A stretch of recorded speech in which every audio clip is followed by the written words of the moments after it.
പ്രതിപക്ഷം ഉയർന്നു വന്നിരിക്കുകയാണ്. അത് ഇന്ത്യ മുന്നണിയാണ്. ആ മുന്നണിയോടുള്ള വിരോധം ഒന്നുകൊണ്ട് മാത്രം രാജ്യത്തിന്റെ പേര് മാറ്റണമെന്ന് ഇന്ന് ആവശ്യം ഉന്നയിക്കുകയാണ്.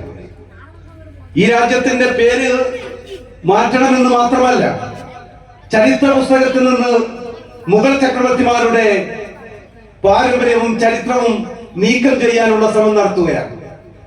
ഒരു വിദേശി ഇന്ത്യയിലേക്ക് വന്നാൽ ആദ്യം കാണാൻ കൊതിക്കുന്നത് താജ്മഹലാണ്, കുത്തബ് മിനാറാണ്, ഫതഹ്പൂർ സിക്രിയാണ്, ചെങ്കോട്ടയാണ്.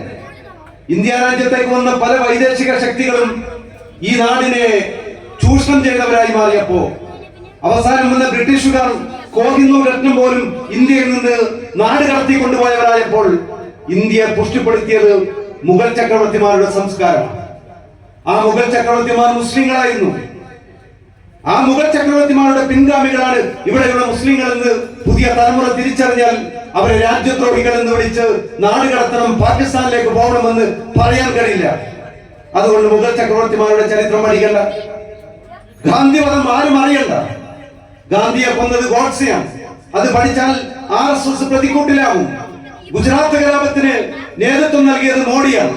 അത് പഠിച്ചാൽ സംഘപരിവാർ ശക്തികൾ ഈ രാജ്യത്തിന്റെ പ്രതിക്കൂട്ടിൽ വരും. അതുകൊണ്ട് ഗുജറാത്ത് കലാപവും ഗാന്ധിവധവുമെന്നും ഇന്ത്യയിലെ കുട്ടികൾ പഠിക്കേണ്ട NCERT പാഠപുസ്തകങ്ങൾ പോലും തിരുത്തുകയാണ്. നെഹ്റു വേണ്ട, ഗാന്ധി വേണ്ട, ആസാദ് വേണ്ട. ചരിത്രത്തെ തിരുത്താനുള്ള ശ്രമം ഒരു ഭാഗത്ത് നടത്തുന്നു. ഈ രാജ്യത്തിലെ തെരഞ്ഞെടുപ്പ് സിസ്റ്റത്തോട് വിദ്വേഷം പ്രകടിപ്പിക്കുകയാണ്.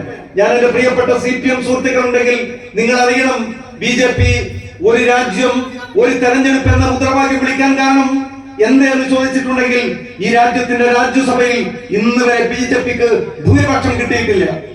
ലോക്സഭയിൽ ഭൂരിപക്ഷം കിട്ടുമ്പോഴും രാജ്യസഭയിൽ അവർക്ക് ഭൂരിപക്ഷം ഇനി കിട്ടാനും പോകുന്നില്ല. അതുകൊണ്ട് തന്നെ രാജ്യസഭ കൂടെ കടന്നാലേ ഇന്ത്യയിൽ ബില്ലുകൾ പാസ്സാക്കി എടുക്കാൻ കഴിയുള്ളൂ. ലോക്സഭയിലും രാജ്യസഭയിലും ഒന്നിച്ച് ബില്ലുകൾ പാസ്സാവണം. അതുകൊണ്ട് രാജ്യസഭ ഇല്ലാതാക്കാൻ വേണ്ടിയാണ് ഒരു രാജ്യം ഒരു തെരഞ്ഞെടുപ്പ് എന്ന മുദ്രാവാക്യം അവർ വിളിച്ചുകൊണ്ടിരിക്കുന്നത്. ഈ രാജ്യത്തിന്റെ പാർലമെന്റിനോട് വിദ്വേഷം പ്രകടിപ്പിക്കുകയാണ്. പ്രിയപ്പെട്ട സഖാക്കൾ, ഞാൻ വളരെ വിനയത്തോടുകൂടെ നിങ്ങളോട് ഒരു കാര്യം ഉണർത്തട്ടെ. നിങ്ങൾ അഭിമാനത്തോടുകൂടെ സഖാവ് AKജിയെ കുറിച്ച് പറയാറുണ്ട്. AKജിയുടെ പാരമ്പര്യത്തെയും അദ്ദേഹത്തിന്റെ മഹത്വത്തെയും മുസ്ലിം യൂത്ത് ലീഗിന്റെ വേദിയിൽ ചരിത്ര വിദ്യാർത്ഥി എന്നുള്ള രീതിയിൽ ഞാൻ തള്ളിക്കളയാൻ ഒരുക്കമല്ല. ഈ രാജ്യത്ത് നെഹ്റുവിനെ വെല്ലുവിളിച്ച പാരമ്പര്യം AKജിക്കുണ്ട്.